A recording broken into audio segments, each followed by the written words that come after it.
I am tired, bro. It's because of the beer. I knew that was low-key gonna happen, but go ahead. Swirly, swirly.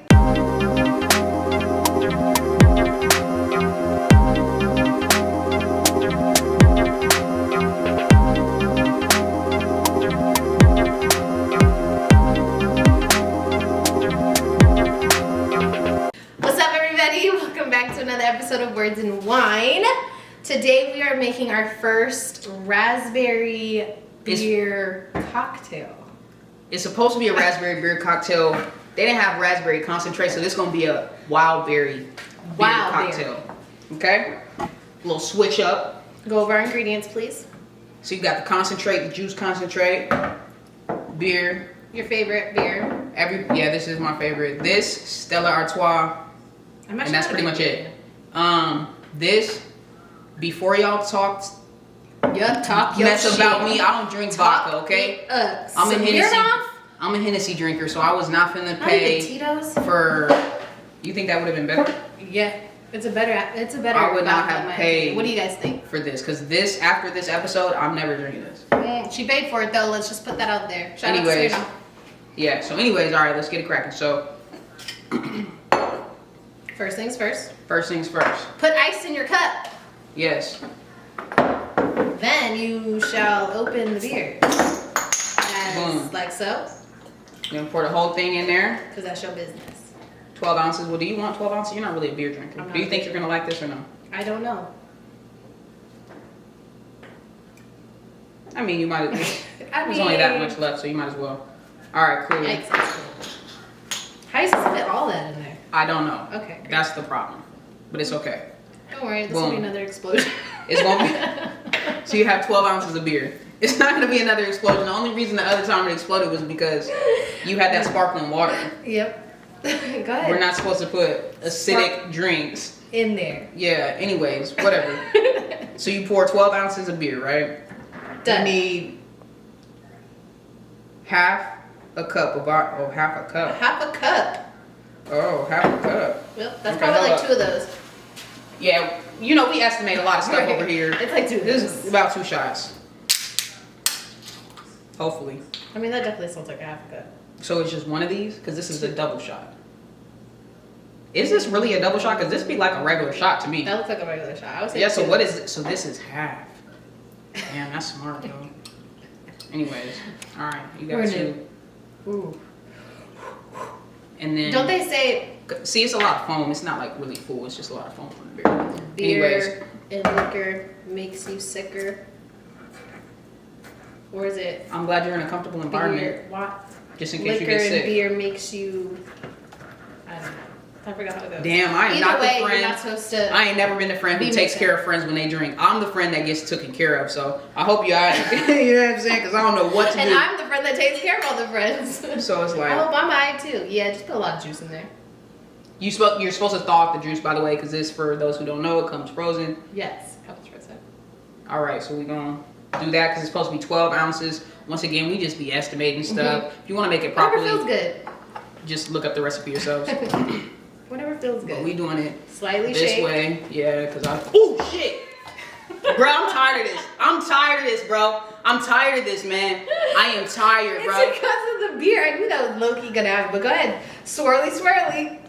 The beer made it do that? I think so. It's foamy. I'm over this, dog. And it's always, like, why do I always have to be the one to do this? Honestly. Because then I'm the only one looking crazy. Because I knew that was gonna be crazy. Now the thing won't even come up, so I can't pour it, like. Oh, don't. Go ahead, just Man, I'm tired of this, man. Can you get... That looks great. It looks bomb. Yeah. I'm not even making the other one. I'm just pouring this into my cup. Perfect. I don't need a lot. That is a lot. It's messy, but I'm irritated. it looks great. Sheesh. Did you taste it without me? I did. I smelled it. Okay. I'm like, dang, TT. Relax. Or they call me Tati. They call me. I know you don't even get it together. I like respect the fact that Tatiana. This is Tatiana. Disregard anything I've ever called her. Her name is Tatiana, or they call me Tati. Oh, I don't know who calls her that because I've never called her Tati, but apparently they call her that. If you weren't a part of my high school years, then what? Or before that, then you don't know my nickname. Maybe not before that. I was part of the high school years, and I didn't call you that. That's what I'm saying. That's how you know my nickname. No one else knows my nickname besides who went to high school and middle school with me. Oh, okay, cool. The younger nickname. All right, man. Sorry about the cleanup, man. I'm not gonna leave these counters dirty though. And Okay, shame on good. anybody who does, man. But Facts. all right, cool. Whew. Now that we're all cleaned All right, up, you ready? the Cheers. wild berry beer cocktail.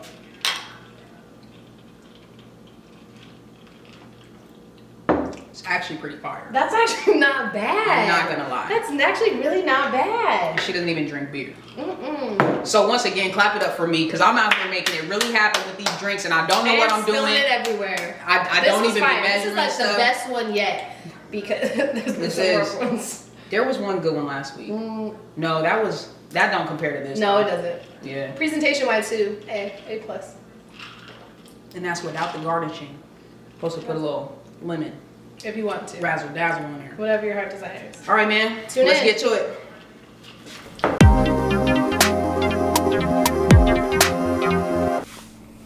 What's up, everybody? Welcome back to another episode of Words and Wine.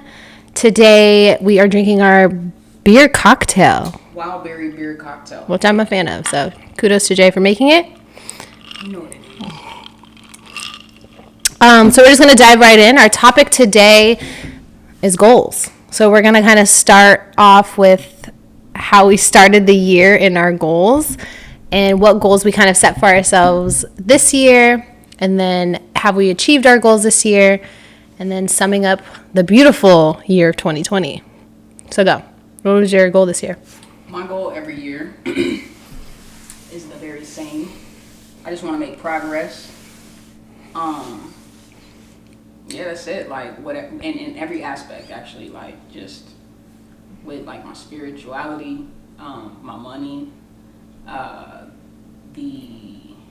job. You know what I'm saying? So that's it. Yeah. Did I reach my goal? Is that the next question? Yeah. Do you feel like you achieved it so far? Yeah, I for sure achieved it. As far as like financially, I achieved progress. I bought a house that was unexpected. Hey, drink to that. And so, yeah, my job is going well. I'm making progress in my art too, and that's dope because I'm kind of. Let's all drink to that because we've all been waiting for that. I'm more consistent this year than I ever been. Mm-hmm.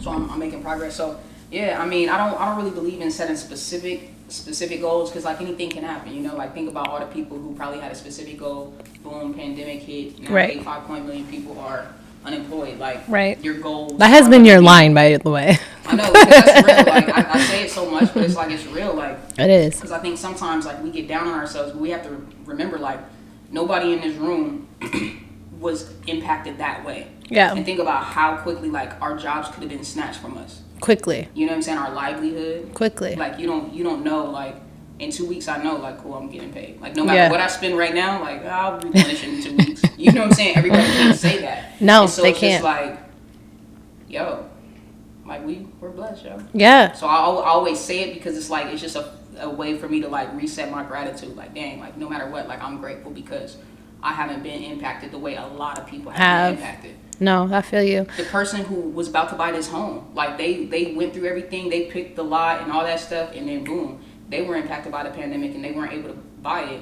And then randomly, I just was like, oh, You were able to buy it. I'm tired of renting this town. Everything keep breaking. Like, do y'all think I got time to close on a house in 45 days? And everybody was like, yeah. So now I got the home that somebody else lost. Like, you know? Yeah. So it's like you gotta kind of stand up. What a blessing. Gratitude, right? Yeah. Facts. So how would you sum up 2020? I would say In that one word. transition. Ooh. I've had a lot of transitions. I've had transitions in a very important friendship of mine. I've had a transition in my relationship. I thought I was getting engaged this year. I'm actually single. You know, so that was a transition. Talk about it. You know, and like enlightenment. I'm just watching like the world like get enlightened and get woke to certain things. You know, and it's like it's dope. It's like there's a transition not just in my life but just in the lives of a lot of people. Yeah. You know, and I think it's dope to witness. It's dope to kind of be a part of, and that would be my word, like transition, man. We moving. Yeah. That word definitely fits you. It definitely fits you with everything that's been going on. I would say goal-wise, I think when we first started this when we first started this in the beginning of the year, which, by the way, we launched our podcast January 1st, 2020, which is crazy. Sure. And then 2 months later, we had a whole pandemic take place. But growth was my word last year for goals-wise, and this year is still kind of the same thing. I'm still growing and learning a lot. Learning more about myself, learning more about my craft, learning more about our brand, our podcast that we want to do and keep elevating and being better. If I could sum up 2020, I wouldn't say 2020 was a bad year. It was a challenging year, and it definitely made me more aware. So I think the word for 2020 for me was awareness. It made me more aware of like who I am, what I'm doing, where I'm gonna go, who I'm surrounded by, and just kind of being more aware of everything that I'm taking in, what I'm reading, what I'm enjoying. Just being more mindful, really, and just being in a better place mindset wise, financially, all that good stuff. I wasn't necessarily affected by the pandemic, but my salary did get cut, so I was, semi affected by it, so I had to find other ways of income. But other than that, I mean, yeah, I've been a lot more aware this year of myself and where I want to be and where I want to go than ever. So thanks, 2020. This pandemic really made me sit down and work some shit out. Yeah, I think it's just, for me, it's been like a very introspective time. It's like I'm really just like doing work within myself. I'm like examining myself, like my behaviors, the way that I treat other people in certain relationships. Like, for example, like breakups and stuff.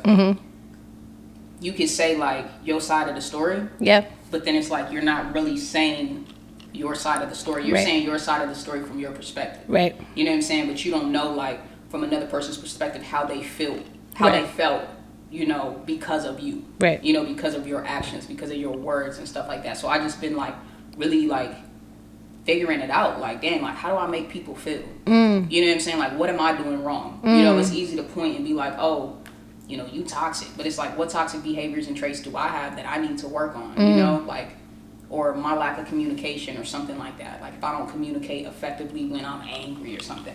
So I just been in, like, a very, because I don't have nothing but time. Like I work from home.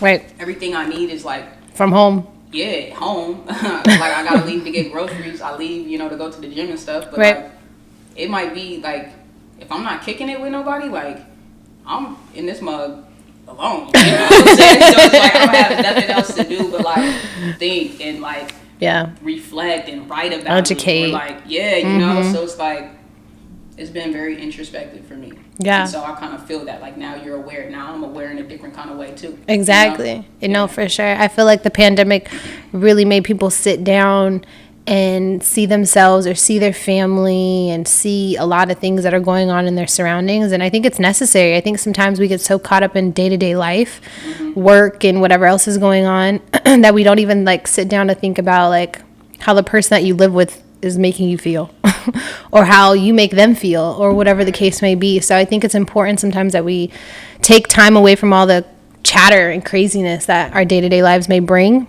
and really sit down and focus on things that like truly matter to us and truly passionate about and that we love and we care about. So I think that's another thing too. And I learned a lot about like my family. I think when you put people in like situations like this, like I feel like you really learn their true colors, or their true colors really show, because when like the word pandemic really can like scare certain people and really put a lot of fear in a lot of people, that can trigger down to like the rest of your family. So I think it was a big test too for a lot of people, this pandemic, of like your strength and your faith. Mine was big on faith this year. Mine too, because I remember like at the beginning of March, well, like mid-March actually, like right before we left the office, and this lady that I work with, she's like, she goes to church, she believes in God, she's like so religious, right? And she was so scared. And I was like, man, like, I just can't relate. I'm not downplaying it. I know that it's Right. real. I know that, Right. you know what I'm saying? Like, I get it. Right. I do get it. It's real. I'm not, arguing that. People are dying from it. People We are get dying. it. I get that. Right. But I was like, God just didn't give that to me. And I said, you can't have fear and faith at the same time. And I was like, he didn't give me a spirit of fear. So why would I embody that if that's not even something that comes from God? You know what I'm saying? So I don't know. And this is in March. Like, I don't know what's going to happen. Our job could have laid us off in June. You know what I'm saying? Like, straight up. Like, because Amex was able to, like, sustain themselves to a certain degree. But, like, the stock dropped significantly, so that's like affecting everybody's 401ks. Like, all kinds of stuff was impacted, right? But it's just like, we still got jobs. I'm still in good health. You know what I'm saying? I'm still moving forward. Like I said, I was able to buy the house in June. Like, so it's just, I don't have that fear. Like, whatever is gonna happen is gonna happen, and I can't change that regardless. I could do my part, and I can, like, prepare myself the best, to prevent myself from getting COVID or whatever. But, like, there's a lot of factors we can't control. Yeah, you know what I'm saying? a lot if of factors. Your company go bankrupt, that's something you can't control no matter how good of an employee you are. But you should start thinking about things that can help you get in positions where you own your own company so you don't have to rely on somebody else. Right. So I think, like, take this time for this pandemic to find your passion, find things that you love to do, because don't always just depend on somebody else to give you your check. Go out and chase what you are looking for. Go out and chase the kind of money you're trying to make, because one thing I can say is during this pandemic, a lot of people have been, like, big on trading. And, yeah. Like, I've been trading since 2018. And so it's beautiful to see, like, now people have time. Right. And now they're attentive. And like I said, like, an enlightenment is like enlightenment is at an all-time high. Yeah. People are just so, like, aware, and their senses are heightened, and their minds are open and receptive, you know what I'm saying, to change into new things. And so it's just dope, because, like, we should have passive sources of income. Like, you shouldn't have to clock in and worry and exactly, and depend on somebody else and labor for your yourself, money. Exactly. Because that's not what everybody does. The people that you want to be like, that's not what they do. The people you look up to, your motivation, that's not what they do. They figured it out young, and it's like, now we got time on our hands, figure it out too. Exactly. And shout out to all our friends that actually started a business during this pandemic. Like, shout out to you guys. Shout out to Tolerance. Tolerance is the happy You opened your first store in a pandemic, which is crazy. So shout out to everybody making it happen, because we feel it too. Like, we understand where you guys are at, and still producing, still being creative is a huge thing, especially in a space like this. So also, I highly recommend during this pandemic is meditation or yoga. I started meditating. It's so peaceful, but it also, like, gets you in a place where, like, you challenge your mind to really relax and really set, tones, and really understand, like, what you're going after versus just, like, thinking about everything and processing everything, and not really just, like, dissecting what needs to be dissected and releasing what needs to be released. So meditation is a big thing. I'll always be. Shout out to Calm App. So would you say this year was successful for you? I mean, I would say that because the things that needed to happen, like, I think success is obviously, like, subjective, right? Right. But the things that needed to happen happened, And did I make progress? Yeah. And that was genuinely my only goal, was I just want to make progress. I want to be better than I was last year. I want to make more money. I want to be in better shape, and I want to have a close relationship with God. And I can honestly say that I did those things. What's your greatest success this year, I guess? If you can pin it down to one thing. I can name one for you. Honestly, my mental is, like, my mentality is different. I honestly, I really can't explain it, But you're gonna have just to. in a very different place, and I'm in a very healthy place, mentally, and so that trickles down to, like, my spirit. My spirit is in a healthy place. I feel good with where I'm at, with the direction that I'm moving in, the things that I was able to shed and let go of this year, to create more growth. Because I think that's another thing, like, sometimes you gotta prune things back. So it looks like you're losing them. But really, it's like you're getting yourself healthier so that you can prepare for more growth. You know? And so you lose some, you gain some. Yeah. It's the process. I would say the biggest thing for me this year was I got baptized. I got baptized in February before this whole pandemic took place. And ever since then, like, my relationship with God, I've really been striving to build stronger.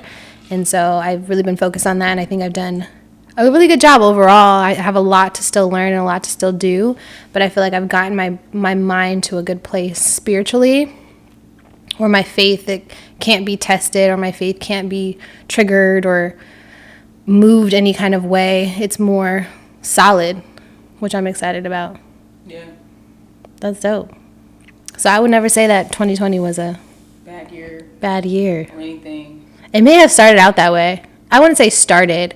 It kind of went into that direction because people just didn't know. And I feel like in my field, especially with the industry that I'm in, it was very like, I've seen people lose their jobs. Like, people who are close to me, like, had to, like, get furloughed and lose their jobs and figure out how they were going to make money. And that's in the same industry I was in. So it was a very scary time to, like, know what's going to happen. But that's when my faith was tested the most, was during those times. So I think I made it out okay. I'm not mad about it. Yeah. Anything else you want to add for the people all the way in the back? We shared our stuff with y'all. I think, when you watch this or listen or whatever, like, go to the Instagram, leave a comment. Tell us, what, your biggest success was. What were your goals in general? Right. How did they get impacted? Or were you able to still reach them? Were you able to, right. Did you start a business? Let us know. Tag your business. We're open to that. We definitely want to shout out more businesses. And we're going to be doing that every season. So if you started something, let us know. We want to support you as much as we can. For sure. Awesome. Well, every Thursday, you know where to find us. 7 p.m. Mountain Standard Time. Thanks for tuning in. Whether you're drinking beer, hard liquor, water, wine, a mocktail, you do it all. Just unwind with us, and you know what I'm saying? Come chill. Cheers.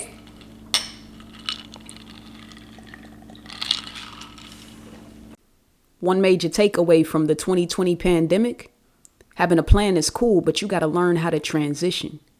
You'll always have an option if you learn to keep your pivot. And even when it's tough, your grind has to match your vision.